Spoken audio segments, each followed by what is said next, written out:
એક જણો મને પૂછતો હતો, આ ભગવાનને જ્યારે ભોગ લગાવવામાં આવે ત્યારે મોઢા આડો હાથ રાખવાનું તમે લોકો કહો ને, આ હાથે આમ જમાડો, ભગવાનને જમાડો, પંચ પ્રાણને પંચ આહુતિ આપો. તો બરાબર, આ તો જમાડવાનો ભાવ થયો. એટલે આમ નહીં કરવું, આમ ન જમાડાય. જાઓ જાઓ એમ થાય આનો અર્થ. જાઓ જાઓ, ઘર ભેગા થાવ એવું કહેવાય ભગવાનને.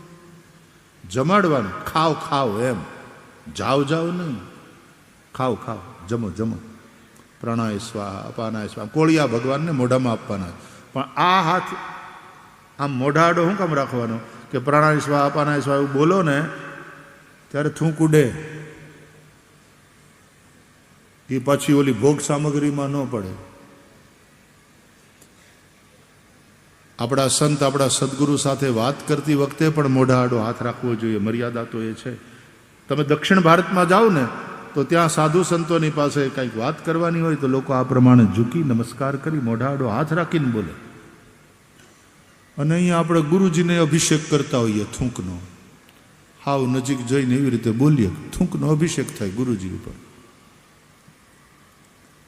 તો ये भाव है कि આમ હાથ આડો રાખવા, અને ડાબો હાથ આડો રાખી અને જમણે હાથે જમાડવા.